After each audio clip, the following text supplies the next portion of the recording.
A good old Zerg versus Terran live game is what the channel started with way back in the day, and it's time to continue onwards once again. So today I'm playing this one at the same time as I'm also giving commentary to it, so I'm gonna try my very best to maintain at least, you know, a reasonable level of communication throughout this game. But anyways, here's the strategy that I've got in mind. I want to be going for the fastest Ultralisk type play that I can, and Ultralisk obviously are going to be the one unit that Terran really does struggle against. It does depend obviously on the unit composition that the Terran is going for.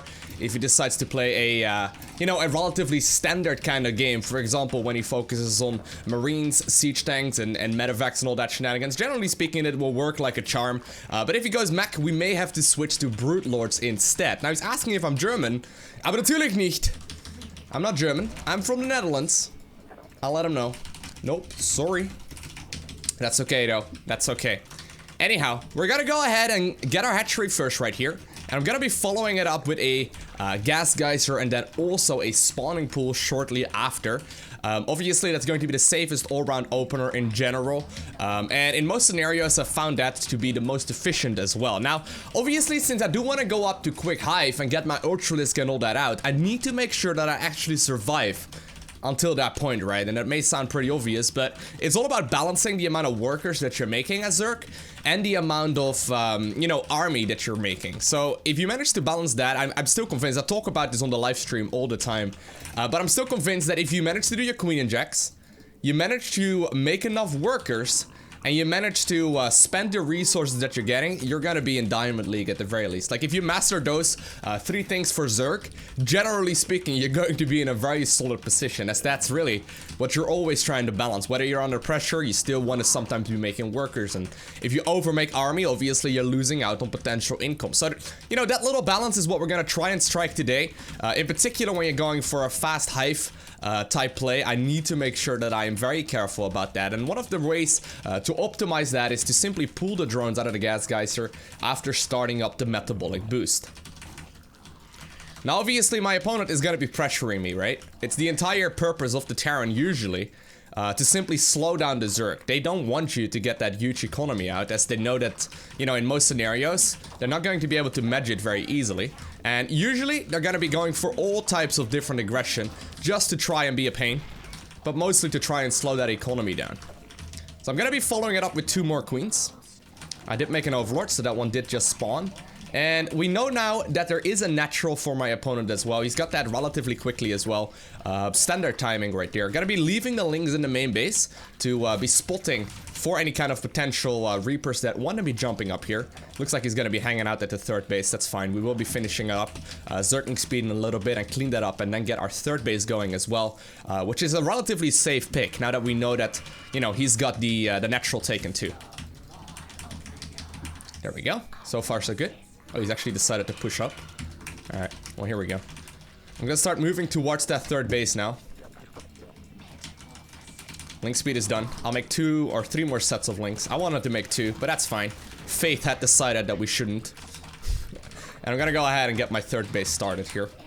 Obviously, I'm gonna try and keep up that creep spread. Really important, very helpful.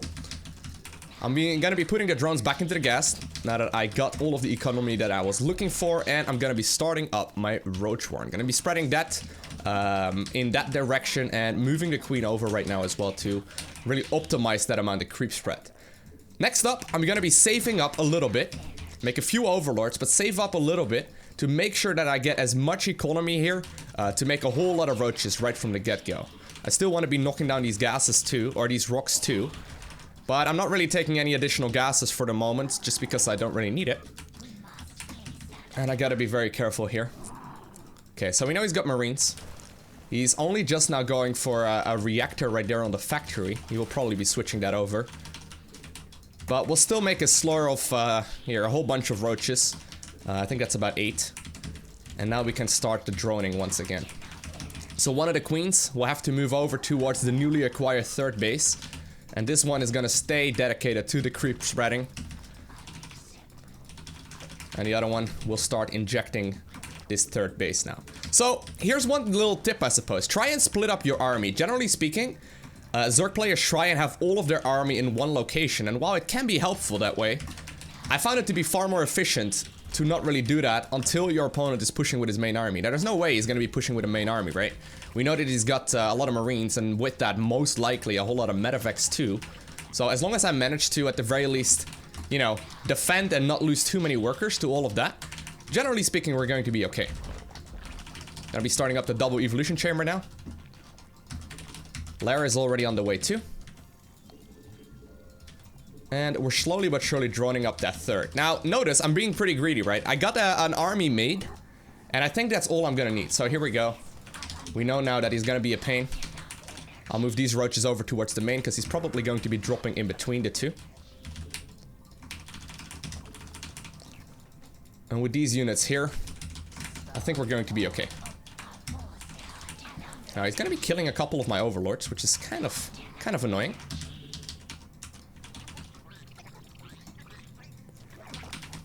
Okay. You guys stay in the main base. Gonna be starting up my +1/+1 upgrades.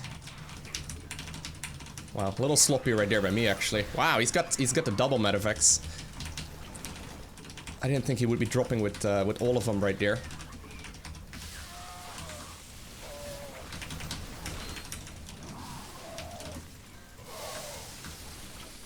Okay.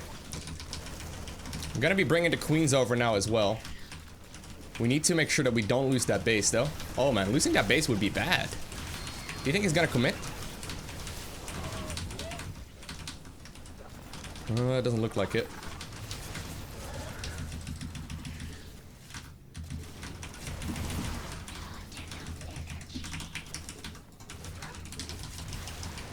Okay. So we did lose a little bit there, but not all too many workers, which is honestly the main thing we want to try and prevent losing. There we go. That was worth. I lost a couple of queens. I was already remaking those. At the very least, I thought I was. Oh, I started up the hotkeys, but I may have been out of resources at the time. We didn't really lose all too much economy, though, which is the main thing that we want to try and prevent from losing, so all is good. We'll go for the fourth base now as a follow-up as well, and I'm gonna start teching up towards the Hive. Now that I got the aggression dealt with. Now, I gotta make sure that I remake any lost workers, right? I wanna make sure that I get the full base, or the full, 3-base saturation here. At which point I can really start working on that army count as well. But I have to have, like, an economy to base it off of. Okay.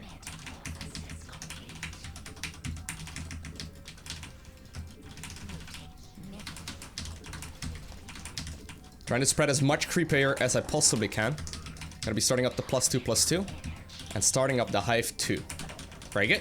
Alright, so now I got a very nice, you know, economy. I got a really solid economy here that I can use to get, you know, my army out. I have to try to, once again, not split up all my army. Or not to clump up all of my army. For some reason, he decided to leave... He decided to leave a bunch of that stuff over there. That's fine for me.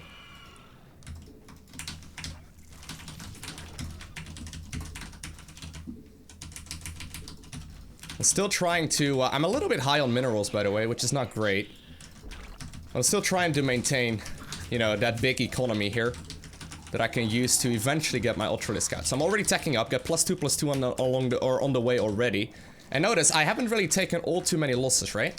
Which is one of the main things that we're trying to achieve here. Now, I will use the minerals that I have left over to get a couple of bits of static defense here, just to sort of slow him down, because he's probably going to be pushing quite aggressively very soon. And potentially go for some drones as well. Plus, I can then use the leftover minerals or gas that I have to make some more Ravagers, who obviously are very, very powerful. I got a couple too many, really, but that's fine. Ooh, he's got a lot of stuff. If he wants to fight, that's fine, but he will have to fight on my terms. Don't really wanna be fighting close to him. Gonna be starting up the Ultralisk cavern here. Bring this queen over towards the fourth base. And I want to also be starting up the adrenal glands upgrade if I can. Trying to trigger as many stims here as possible. Don't clear out my creeps, sir. I don't appreciate it when you do that. There we go. And reinforcing with more and more links. So notice, right? We're just bullying him away. I don't really want to fight, but if I can clean up my Roach Ravager here or trade it out for a more powerful army based around Ultralisk, that is going to be, you know, definitely having my preference. I'll start knocking down as many of those rocks as possible, and once again, splitting up that army, trying to not have it all clumped up together. Because in my experience, it's just not very efficient. Saving up here once again, trying to make sure that I get enough eco here to make a couple of Ultralisk, and I heard the growl, which means that we can start making them. Not gonna be able to make too many here from the get-go. Eventually, we're gonna have to make more. But so far, it's looking pretty good. Gonna be starting up the +3/+3 upgrades. As you can see, everything is very gas heavy at this point, right? So we have to be pretty careful about where we're spending it. Which means that Zerglings are a great combination. Oh, he's gonna be able to kill that. A little unfortunate.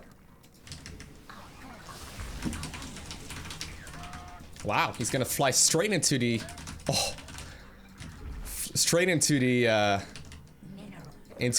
what's it called? The Spore Crawler. A little unfortunate for us. Not that big of a deal though, because I can obviously just simply move some over here. I did lose a little bit of tempo there. I'm gonna have to rebuild the bases that I ended up losing, but I think we're alright.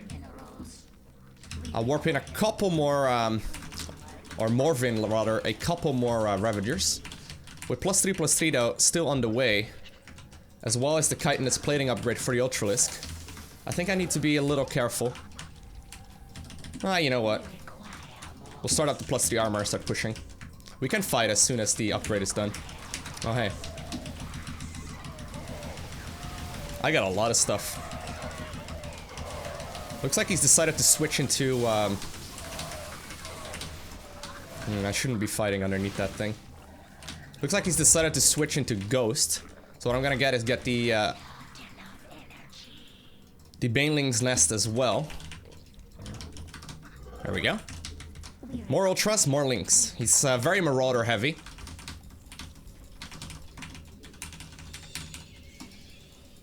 Okay. We'll make a couple more workers, just in case. Because I may have to remake this army a few more times. But so far it's looking pretty good.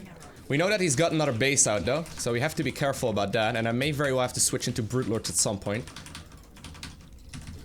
We're gonna start pushing here in several locations. I want to make sure that I get a handful of links running around the map here as well.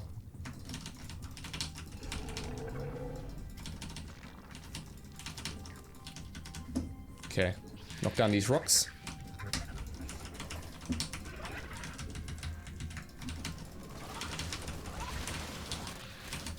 As you can see, the Ultralisk, or the Zergling damage right now is ridiculous.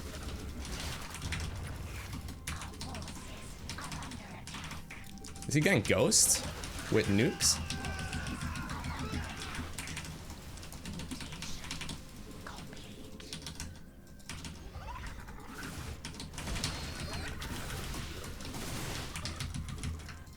There we go. Adding on as many Ultras here as I can. And we'll have to make sure here that we get the... Where did I get the Baneling Nest? Oh, there we go. I was wondering where I put it down. We have to make sure here that we'll make some Banes, because they're gonna be super useful against those units that he has. I also want to make sure that he doesn't get another base out though. That's gonna be one of my main concerns. I do not want him to get another base. And ideally I'm gonna get rid of all this Roach Ravager shenanigans. If he wants to fight right now on creep, that would be perfect for me. I'm just about to finish up +3/+3, and while I don't quite have all of my upgrades done yet, we'll try and set up here a bit of a pincer kind of attack.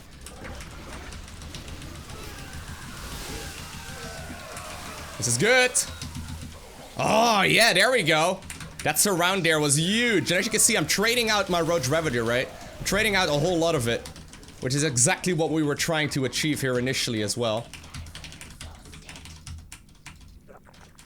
Okay. As you can see, now that we have the gold base also somewhat saturated, we're immediately starting to get a whole lot more mineral income. Okay. Roly-polies almost coming in.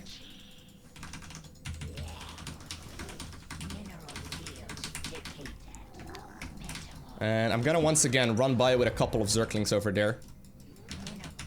Just simply using hotkeys. Okay, we're trying to pull him out of position here. Make him commit to one fight and not the other. And slowing down his economy as well.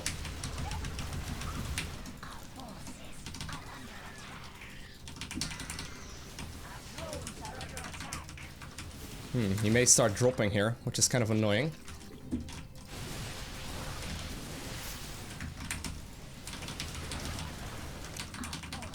No, he's definitely on his last leg at this point though. It's not game over yet, like he can still come back, but I'm gonna have to mess up quite badly in order to have that happen. Starting to add on some corruptors now as well. Obviously Corruptor's very good at taking out dropships and all that. Should shut down most of his dropping. And at this point we've got a lot of creep spread settled down pretty much everywhere. And he's gonna have to start pushing. Now, I don't really need to fight, to be completely honest with you. I don't want to fight on that planetary, but I don't want him to remax either. Because remaxing Terrans are terrifying. I'd much rather force him to take an engagement, you know, that he doesn't want to take. So we're running in with a couple of links right now, taking out as much of his production here as possible, knowing that this is going to be difficult for him, right? So where is his army? Does he even have anything? He may not have very much left over. And I think we've whittled him away for so long that he's got very little that is actually going to help him out now. Now we're just sitting here, right? We don't really want to be fighting here too aggressively, but here we go. We got a lot of stuff, and I'm pretty sure that the swarm is going to be able to overrun him. Once you get on top of a Terran's production, generally speaking, that means that's game over. We hear the ghosts dying. And while he still has a lot of them, he's got a lot of ghosts, actually. I'm quite impressed with that. They're all glumped up! The money biles. Yeah, he's doing well. He's managed to do a lot of damage here, and eventually he may even be able to clean up some of my army, but you can see the economy that we have is just a little too much for him, I'm pretty sure. And he does decide to say GG. So pretty awesome game there. I hope you enjoyed watching it. If you haven't already, do make sure you hit that like button down below, and if you would like to see more, consider hitting that subscribe button as well so you get a notification as soon as I upload more. And other than that, I want to thank you all for watching. Have an amazing day. Do not forget to smile, alright? And I'll see you in the next one.